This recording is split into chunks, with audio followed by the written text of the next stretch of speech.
bai. ¿En qué sitio del País Vasco estamos, por favor? Bueno, estamos en Usurbil, en la plaza de Usurbil, un pueblo pequeño de Guipúzcoa, y aquí nos encontramos en una encerrona que hemos hecho expresas y expresos de todo Euskal Herria, de los 7 rialdes, y bueno, queremos sacar un poco a la calle el tema de los presos y las presas, situarlo otra vez en la agenda política de este país y darle una solución ya de una vez. Porque aquí tenemos una carpa que pone calera, calera. ¿Esto significa a la calle? A la calle. Ese es el lema que hemos escogido para esta encerrona, y lo que queremos decir es que las presas y los presos tienen que salir ya de una vez a la calle. Queremos cerrar el ciclo de confrontación pasado, pero para cerrar ese ciclo necesitamos que las presas y las refugiadas y las deportadas y deportados puedan volver a Euskal Herria y desde la calle seguir luchando todas y todos para la consecución de unos fines totalmente democráticos, como pueden ser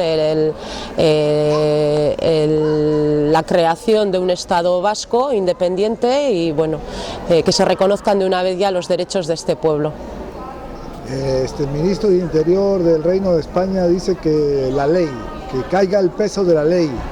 Sí, bueno, ya hemos visto cómo están enrocados una vez más en mantener un ciclo de confrontación, de guerra, cuando hoy en día la sociedad vasca está pidiendo soluciones. Por eso mismo esta dinámica está dirigida sobre todo a la sociedad vasca. Ya sabemos cuáles son las posturas de los gobiernos español y francés, cómo intentan boicotear todo proceso democrático y todo proceso de resolución de un conflicto armado y político que hemos vivido y que las consecuencias las seguimos viviendo, una parte importante de esta sociedad, y bueno, no esperábamos nada más de esos gobiernos. Nuestro planteamiento es que la sociedad vasca tiene que tomar la iniciativa, tenemos que juntarnos para escribir una nueva página y dirigirnos desde una nueva síntesis y entre todas y todos hacer caer y hacer mover ese inmovilismo y ese bloqueo que nos quieren imponer. De hecho, con el tema de la legalidad, en toda la fase del conflicto político armado, por parte sobre todo del Estado español, pero también del francés, se ha hecho toda una legalidad de excepción, es decir, respondiendo a los intereses políticos ha habido toda una legalidad de excepción que de hecho hoy en día es uno de los problemas que hay, que no se ha desactivado toda esa arquitectura opresiva, ¿no? Porque dicen que quieren un proceso de paz.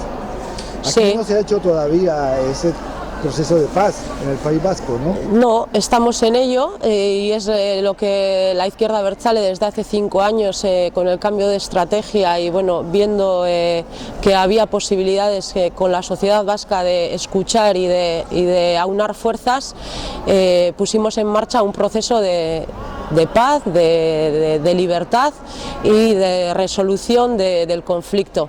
Ese es nuestro objetivo y en ello estamos totalmente implicadas e implicados. Pero vemos que los gobiernos siguen estancados en el bloqueo y en un esquema de guerra. Porque en Colombia, por ejemplo, hay un proceso de paz, ahí se ha firmado la paz y todo esto. Pero hay otro sector de la sociedad colombiana que es el de la derecha, podría ser muy parecido al de España, ¿no? El de Uribe y podría ser las dos tendencias, ¿no? Las sí, dos posiciones. La diferencia es que el gobierno colombiano ha decidido cerrar ese conflicto político y para ello ha entablado conversaciones y han llegado a negociaciones con las FARC, incluso con el ejército, con el Ejército de Liberación Nacional colombiano. En el Estado español esa postura es totalmente diferente.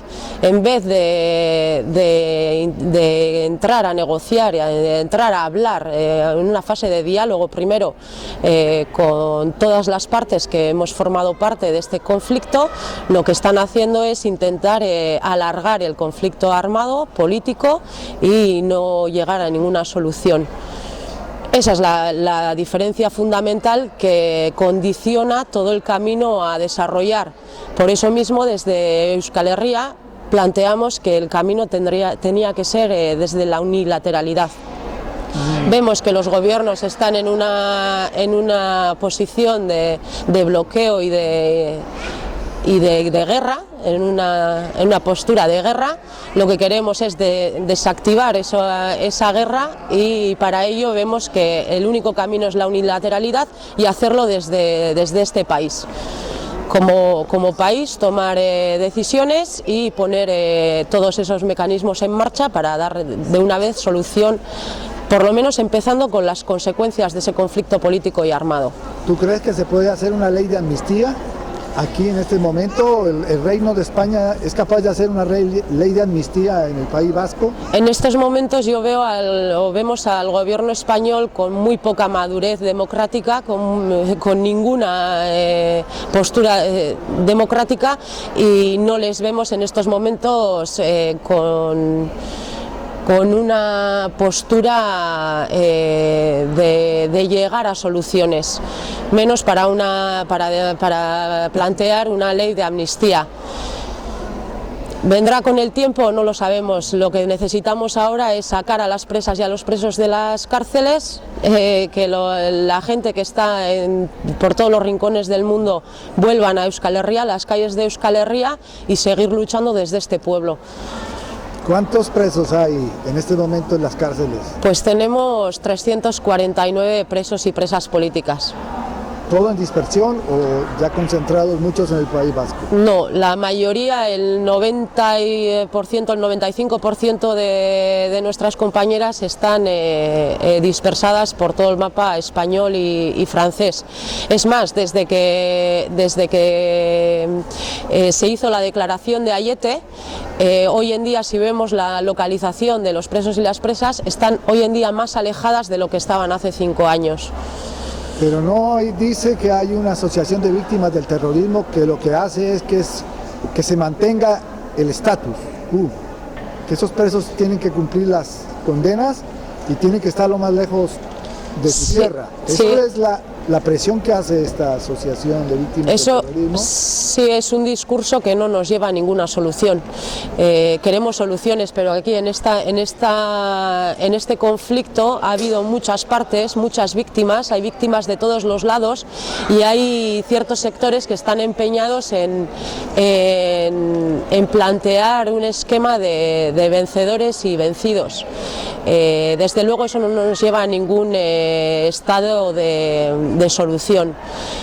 Tenemos que empezar de cero, tenemos que empezar esa hoja de ruta, hay que escribirla, y hay que escribirla en unas claves que nos permitan vivir en una sociedad justa y en una paz duradera. Para ello ese esquema no nos vale, desde luego.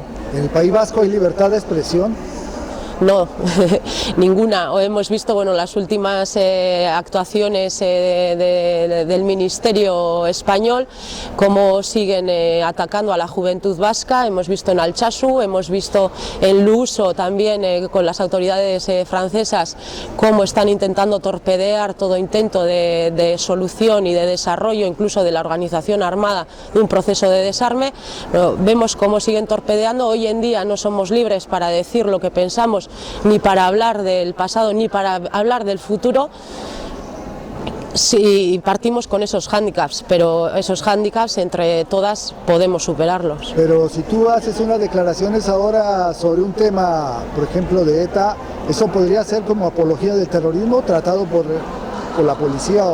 Hoy en día cualquier discurso en el que hablemos de paz y justicia, los gobiernos español y francés siguen intentando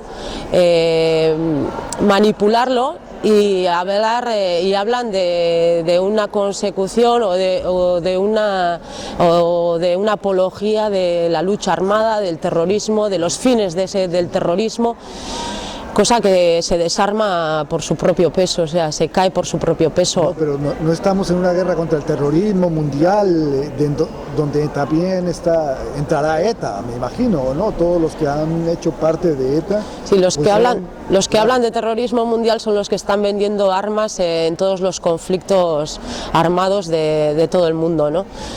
Nos hablan de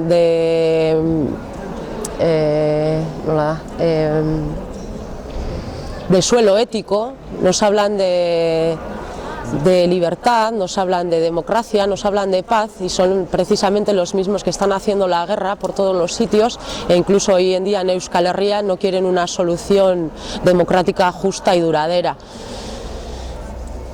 Tú tienes las estadísticas aquí de la gente que va a votar, por ejemplo, la que fue a votar en las últimas elecciones, que aquí ganó el PNV, ¿no? Aquí fue el ganador del PNV, y que el partido político Bildu tuvo 18 escaños. ¿Eso qué significa? Esos 18 diputados, ¿qué significa en porcentaje para el... Eso significa que somos una fuerza importante en este país y que hay que contar con nosotros y nosotras para la búsqueda de cualquier solución. Eso es lo que significa que hay una masa importante en este país, una masa crítica y convencida de que este país necesita otro escenario basado en la justicia y en el reconocimiento de los derechos de este pueblo, y significa que avanzamos. ¿Tú puedes ir a Madrid ahora? Sí. O sea, no hay ningún control para ti. Tú has sido una presa, por ejemplo. Ajá. ¿Tú no tienes ningún problema de moverte?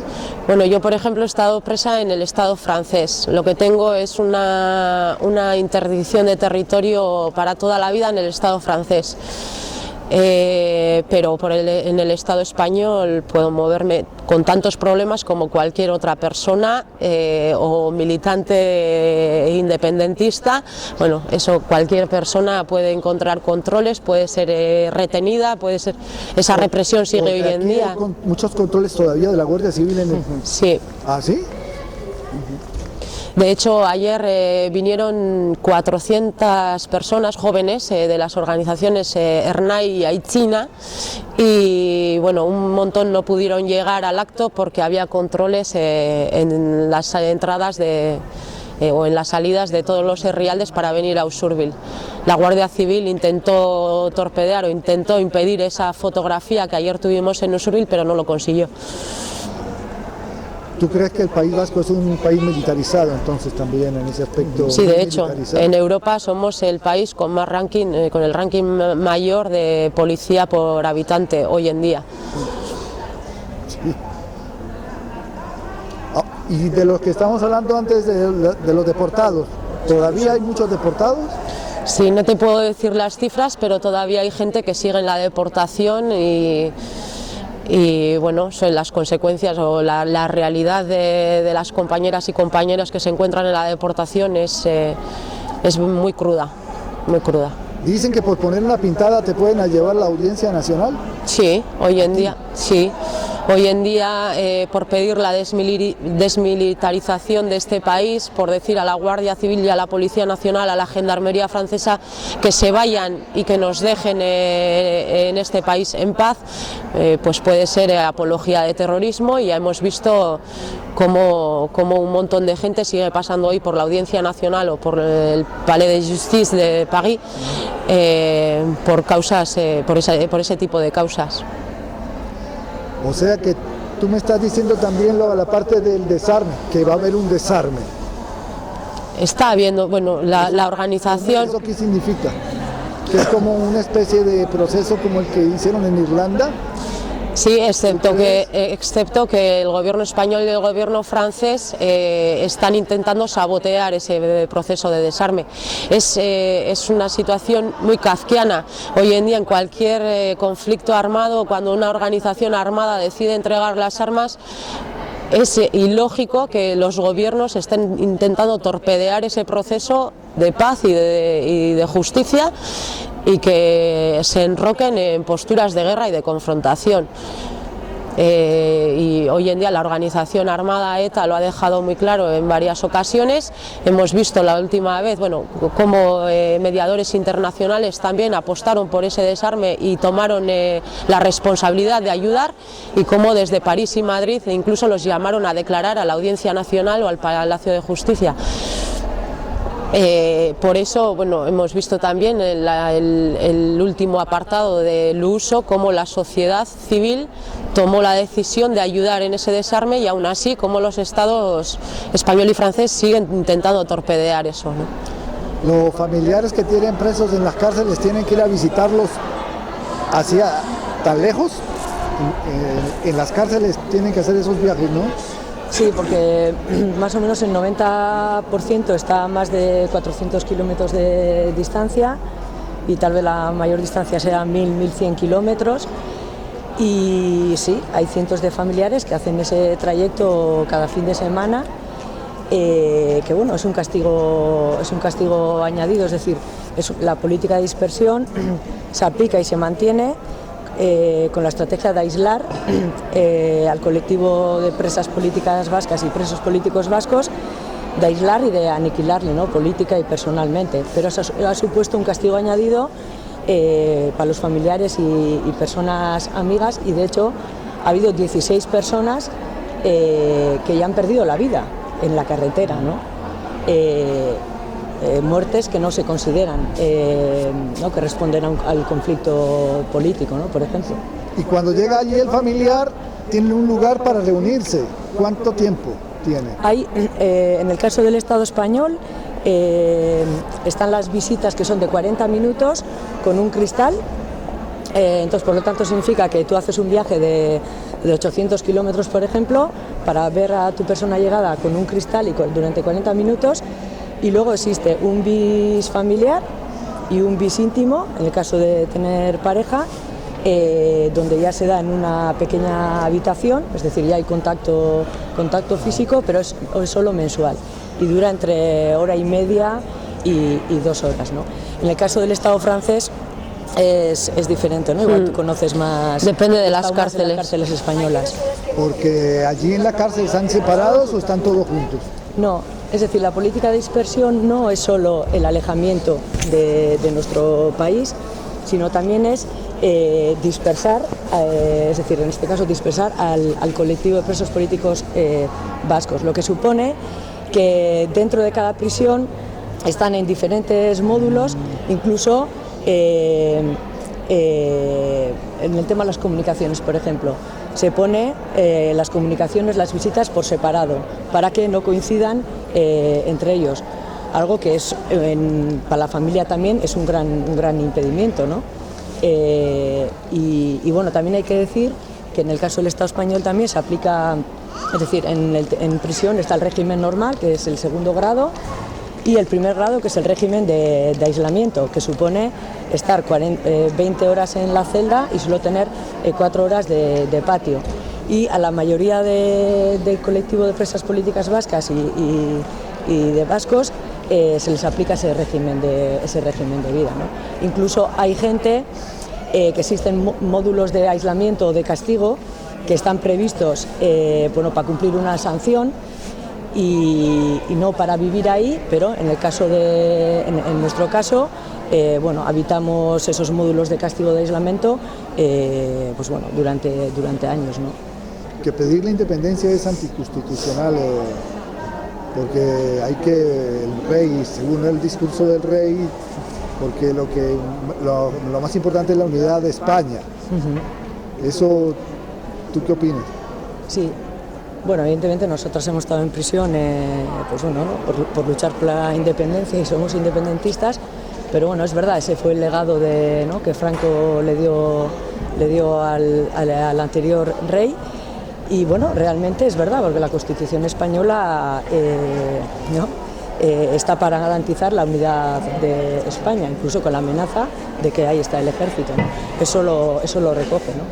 La cuestión es esa Constitución sobre qué se ha construido, es decir, no se ha construido sobre, no está para construir un suelo de justicia y de libertad, ¿no? Entonces, tú no reconoces a la monarquía. Tú puedes decir, no, yo... Pero si hubiera un referéndum, sería mayoritaria la monarquía a nivel español. ¿Tú crees? Yo creo que ya eso es otro tema y ahí, bueno, ahí nosotros no entramos mucho, ¿no? Lo que sí está claro es que hay una Constitución que es la que niega el derecho a decidir del pueblo vasco. Y de hecho esa Constitución, cuando se votó la Constitución en nuestro país no fue refrendada y sobre ese suelo es donde ha continuado el conflicto político que está sin resolver, es decir, estamos hablando de un conflicto político que no está resuelto y aquí estamos hablando de resolver las consecuencias del conflicto político armado, sí. Pero es decir, el proceso político ahí sigue habiendo una gran negación. Por ahora no estamos hablando de una especie de proceso catalán que va hacia un referéndum, aquí no. En el País Vasco por ahora no se ha planteado el referéndum, por lo menos el PNV. Uh-huh. ¿Tú eso lo ves normal? ¿No? ¿No? No sé. Sí, bueno, yo creo que en el caso de Euskal Herria, se han puesto en marcha diferentes estrategias, hay diferentes sensibilidades independentistas también y bueno, en ese recorrido estamos y es verdad que en este momento yo creo que haya sido importante también el cambio de estrategia de la izquierda abertzale. En este pueblo todavía tenemos mucho que caminar en un proceso político de soberanía, ¿no? Y es verdad que en este caso el pueblo catalán ha avanzado a ese nivel y aquí estamos viviendo otra realidad, ¿no? La clase política de aquí es diferente y bueno, ese es el camino que... ¿Hoy qué vamos a tener aquí? ¿Qué acto? No sé. Bueno, hoy nos hemos reunido mujeres expresas, mujeres que hemos pasado por las cárceles para hacer una lectura también propia de lo que supone la cárcel y lo que supone, bueno, las consecuencias del conflicto, cómo se deberían resolver, también oyendo los planteamientos que tenemos desde posiciones feministas, desde las mujeres que lo hemos sufrido en carne propia y bueno, venimos a hacer esa aportación. O sea, un poco lo que queremos, es decir, esta iniciativa nace de una preocupación general, pero dentro de esa preocupación las mujeres expresas también tenemos otra preocupación. Y es que, la situación que hemos vivido nosotras, y en este caso incluso la que viven las compañeras que están en prisión, no ha sido visibilizada, ¿no? Entendemos que la sociedad vasca también es una sociedad patriarcal, que junto al conflicto político que enfrenta, ¿no? Euskal Herria con el Estado español y francés, también hay otra serie de conflictos, ¿no? Y esta es la cuestión de género, y además tenemos la situación de que las prisiones han sido construidas para los hombres, es decir, la prisión de por sí es una institución patriarcal, ¿no? Por lo tanto, eso nos ha supuesto que hemos vivido una condena añadida, ¿no? Hemos vivido una situación de discriminación. Pero tú has estado en una prisión de mujeres, no de hombres. En el caso del Estado español... ¿No? ¿Está separado o no? En el caso del Estado español solo existen 3 prisiones, ¿no? Exclusivamente para mujeres, por ejemplo. Por una parte está la reflexión que la institución de la prisión, la institución de pensar que alguien puede transgredir la ley, ha sido pensado desde la perspectiva del hombre y para el hombre, eso por una parte. Pero luego es verdad, incluso a nivel de infraestructura, en el caso del Estado español, solo hay 3 prisiones exclusivamente de mujeres y el resto les llaman prisiones mixtas, pero es verdad que incluso en esas prisiones que llaman mixtas, a la mujer le quedan los últimos recursos, es decir, a nivel de es un ejemplo. En las prisiones provinciales antiguas, por ejemplo, no estaba previsto que hubiera un módulo de mujeres, porque no estaba previsto que las mujeres transgredan la ley. Entonces habilitaban módulos para mujeres, donde antiguamente era la enfermería o el módulo de ingresos o en cualquier sitio que sobraba, ¿no? Ya cuando se construyen las nuevas prisiones, las macrocárceles, habilitan un único módulo normalmente para las mujeres, donde ahí entran todas las mujeres, pero es verdad que luego no se dan recursos a esos módulos. Es decir, a nivel de actividades, etcétera, etcétera, etcétera, o sea, se tiene mucho menos recursos, mucho menos acceso al deporte, a la cultura, y es más, incluso llega a ser bastante misógino, pero claro, las actividades que se le plantean a las mujeres están dirigidas un poco para convertir a las malas mujeres, según el concepto patriarcal, la rehabilitación, en buenas mujeres. Por lo tanto, un poco se refuerza ese rol tradicional, ¿no?, del patriarcado, y bueno, se nos dan actividades como coser, como la peluquería, esteticien, etcétera, etcétera. Es decir, algo que va a reforzar nuestro rol tradicional y nuestra situación subalterna en la sociedad, ¿no? Porque tú eres una prisionera política. Sí. ¿Tú te consideras prisionera política? Bueno, fui. Sí, bueno, pero en un momento dado allí tendrán que rehabilitarte, o eso no te van a rehabilitar, te van a dar un curso, o qué, ¿cómo es eso? Las cárceles, bueno, en teoría las prisiones españolas plantean,